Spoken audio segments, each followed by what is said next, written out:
क्या तख्ता पलट करेंगे ट्रंप? ये एक बड़ा सवाल सभी के जहन में है। ईरान को लेकर ट्रंप के मन में चल क्या रहा है?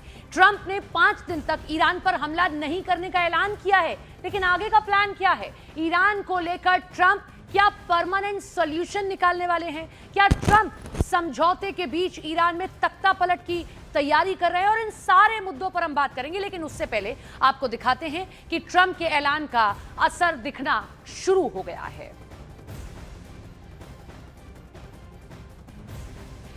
ये देखिए तस्वीरें, दुनिया भर के शेयर बाजारों में जबरदस्त तेजी आई है। कच्चे तेल की कीमतें अचानक से नीचे गिरी हैं और इन सब के बीच में ट्रंप के ऐलान किया कि अगले 5 दिन तक ईरान के पावर प्लांट पर हमले नहीं करेंगे।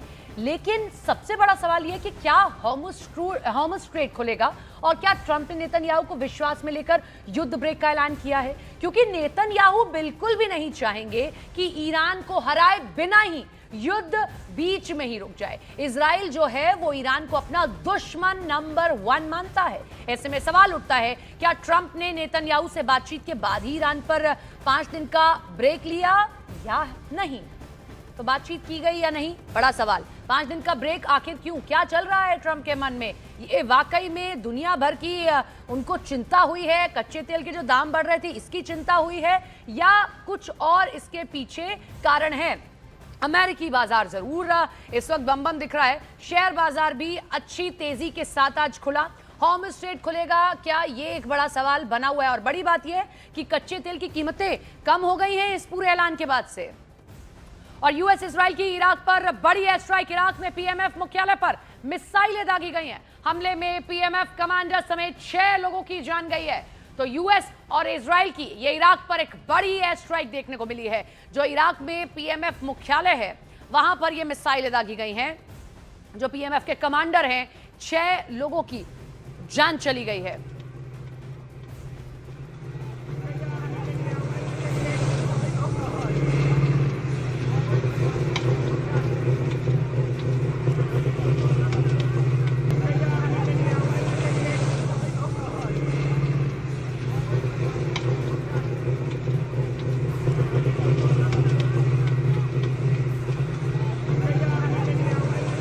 और यूएस इजराइल के हमलों में ईरान में 1500 लोगों की जान गई है। ईरान की राजधानी तेहरान में तबाही का मंजर देखने को मिला। इमारतों के नीचे फंसे लोगों का रेस्क्यू जारी है। मलबे से एक बच्चे और उसके पिता को निकाला गया है। तो यूएस इजराइल ने जो हमले किए हैं उसमें देखिए ईरान में कैसी तबाही मची है। ये बच्चा कैसे निकालना पड़ा है, कैसे जान इस मासूम की बचाई गई है। 1500 लोगों की जान गई है। ये राजधानी तेहरान की तस्वीरें आप देख रहे हैं, जहां हर ओर तबाही का मंजर दिखाई दे रहा है। इमारतों के नीचे लोग फंसे हुए हैं जिनको रेस्क्यू किया जा रहा है।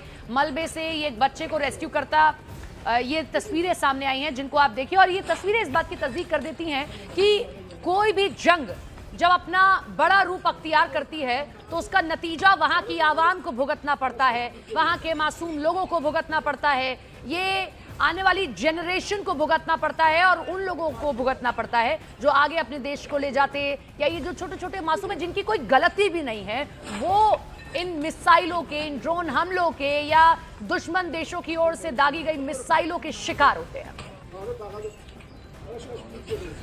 ट्रंप के वॉर ब्रेक को एक रणनीति के तौर पर देखा जा रहा है। तरह तरह के कयास लगाए जा रहे हैं। कहा तो यह भी जा रहा है कि 24 दिन के युद्ध में पस्त होने के बाद अमेरिकी सैनिकों को तैयारी के लिए यह कुछ वक्त चाहिए था, जो ट्रंप ने वॉर ब्रेक के तौर पर लिया है।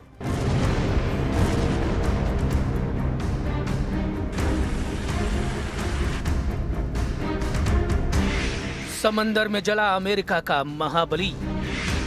मिडिल ईस्ट जंग में अमेरिका पर दबाव। थक गए सैनिक, परेशानी में ट्रंप।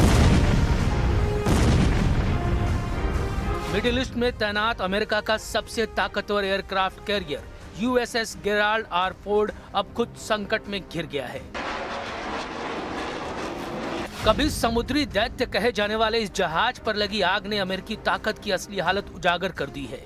पिछले हफ्ते जहाज के लॉन्ड्री सेक्शन में लगी आग को बुझाने में 30 घंटे से ज्यादा का समय लग गया। आग पर तो काबू पा लिया गया, लेकिन इसके बाद जो हालात बने उसने इस महाबली की कमजोरियां सामने ला दी।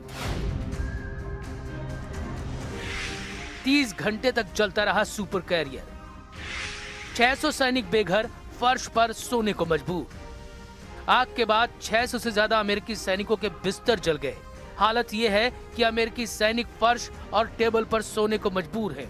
धुएं की वजह से कई सैनिकों को सांस लेने में परेशानी हो रही है, जबकि कुछ सैनिकों के घायल होने की भी खबर है।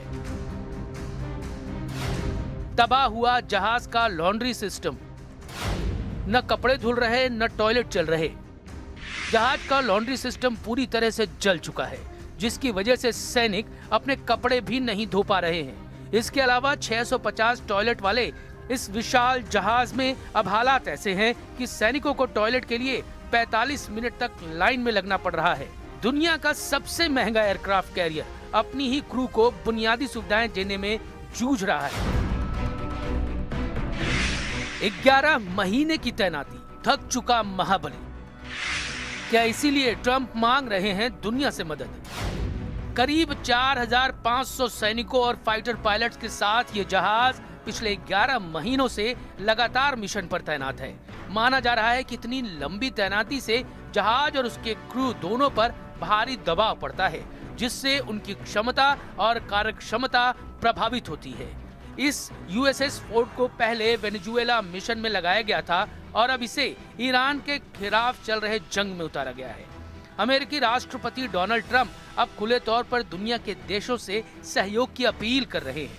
मिडिल ईस्ट में बढ़ते तनाव और जमीनी हालात को देखते हुए ऐसा माना जा रहा है कि अमेरिका को अब अपने सहयोगियों की जरूरत पहले से ज्यादा महसूस हो रही है। ताकतवर दिखता अमेरिका अंदर से कमजोर, ऊपर से ताकत का प्रदर्शन करने वाला अमेरिका अंदर से कई चुनौतियों से जूझता दिख रहा है। यूएसएस गेराल्ड फोर्ड की ये तस्वीरें साफ इशारा कर रही हैं कि लंबी जंग सिर्फ दुश्मन को नहीं बल्कि खुद की ताकत को भी कमजोर कर देती है। दुनिया भर के देश धीरे धीरे अमेरिका के खेमे से सरकने लगे हैं। ऐसे में मिडिल ईस्ट में जंग को मंजिल तक पहुंचाने का दावा करने वाले ट्रंप को पहले अपनी चुनौतियों से निपटना होगा, नहीं तो इस युद्ध में उनके लिए टिका रहना बेहद मुश्किल हो जाएगा। देखिए, ईरान में ट्रंप के मिशन को लेकर बड़े सवाल खड़े हो गए हैं। दावे क्या क्या किए जा रहे हैं, क्या सवाल खड़े हुए, वो हम आपको दिखाते हैं। पहला ये कि ये जो ईरान में सत्ता परिवर्तन ट्रंप चाहते थे वो नहीं हुआ। खामनेई सरकार तो अभी भी मजबूती से खड़ी हुई है। दूसरी बड़ी बात कि ईरान की जो परमाणु क्षमता है उसको खत्म करने का जो लक्ष्य रखा था वो भी पूरा नहीं हो सका है ट्रंप का। अगली बड़ी बात यह है कि किस तरीके से ईरान के जो मिसाइल सेंटर्स है उनको तबाह करने के बावजूद भी ट्रंप जो है चुनौतियां फेस कर रहे हैं। लगातार नई मिसाइलें लेकर आ रहा है ईरान, लगातार इजराइल पर हमले किए जा रहे हैं उनके जरिए। और इसके बाद जो सबसे बड़ी बात है हॉर्मुज़ स्ट्रेट, जिससे ईरान ने दुनिया भर पर दबाव बनाने का प्रयास किया, वो खुलवाने में भी ट्रंप कामयाब नहीं हुए हैं। ट्रंप की लाख कोशिशें रही, लेकिन इसके बावजूद भी हॉर्मुज़ स्ट्रेट पर ईरान अपने फैसले से टस से मस नहीं हुआ और इसी की वजह से पूरी दुनिया पर तेल संकट गिरा गया। इन सबके अलावा ट्रंप का ईरान के तेल संसाधनों पर कब्जा करने का जो सपना था वो भी सपना ही रह गया है। कुल मिलाकर अभी तक ईरान में ट्रंप का मिशन इम्पॉसिबल ही दिखाई दे रहा है।